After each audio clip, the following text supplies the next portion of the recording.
Section 11.10.6 Chaining Mode Summary. Together there are 12 possible modes for chaining. The chaining vector may be taken from any of three sources: the plaintext, an internal stage, or the ciphertext of the current block. The chaining vector may be combined with any of four targets: the key, the plaintext, an internal stage, or the ciphertext of the following block. Beyond these choices, the chain vector may be taken fresh each time, or it may be combined with the chain vector from the previous block. The chain vector may be used as is, or it may be enciphered before combining it with the target. The chaining may operate on consecutive blocks, or it may be lagged. Lots and lots of options. Section 11.10.7 Chaining Short Blocks.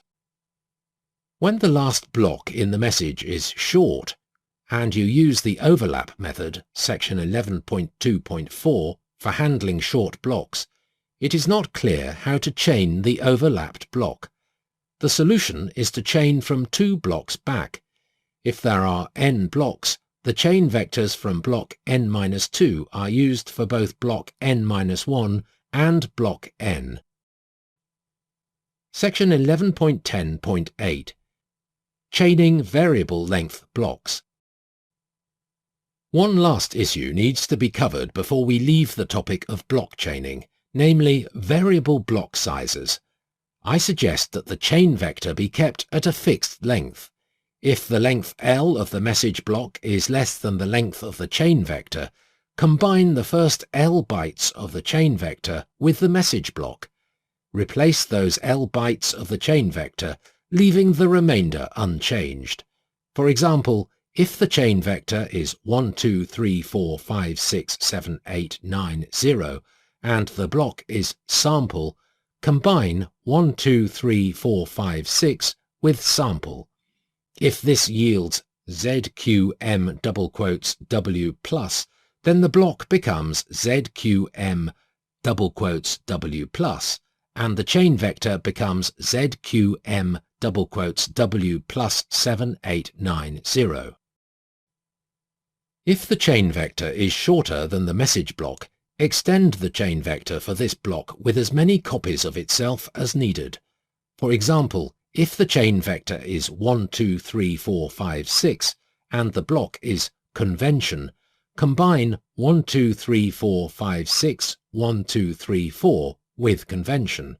If this yields QA ampersand VM exclamation point 7 upward arrow 0S, the block becomes QA ampersand VM exclamation point 7 upwards arrow OS, and the chain vector becomes QA ampersand VM exclamation point. In both cases, the block remains the same length after chaining, and the chain vector remains the same length. Section 11.11 Strengthening a block cipher. Once you have a strong block cipher, it can be strengthened further with very little extra effort. All that is needed is to encipher the plaintext lightly before applying the block cipher, and to encipher the ciphertext lightly after completing the block cipher. I call this the sandwich technique, and the extra steps are called the pre-cipher and post-cipher steps. If you are feeling impish, you might call this the Rubin sandwich. By lightly, I mean using a simple one-round, one-step cipher, such as simple substitution or key transposition, section 7.6. For example, you could use simple substitution before the block cipher and key transposition after, or vice versa.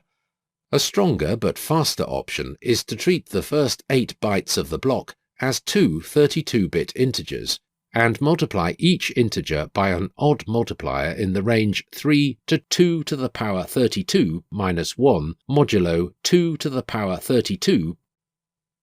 Since the block cipher is already strong, the main purpose of these extra steps is to increase the total key size in order to foil brute force attacks and meet-in-the-middle attacks. This works best when the pre-cipher and post-cipher steps have long keys that are independent of the block cipher key. For example, if the pre-cipher or post-cipher is simple substitution, it could have a long skip mix key. As a practical example, DES used a small 56-bit key.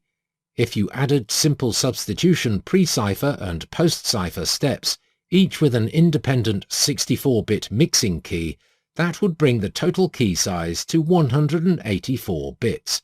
This is stronger than 3DES and nearly 3 times as fast. DES, however, was designed without any setup phase. The pre-cipher can easily be done with no setup. Simply exclusive OR a 64-bit pre-cipher key with the plain text. This increases the total key size from 56 bits to 120 bits. This alone is stronger than 2DES and more resistant to a meet-in-the-middle attack. The post-cipher step is a little trickier. We want to avoid using exclusive OR as the final step for reasons discussed earlier, and we also want no setup. This can be accomplished by using a fixed polyalphabetic cipher, that is, the tableau is chosen beforehand and built into the device or software. One possibility is to use a 16 by 16 tableau of 4-bit groups. The 64-bit block is treated as 16 4-bit groups.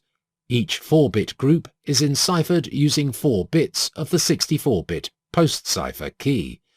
Thus, the total key size is again 184 bits.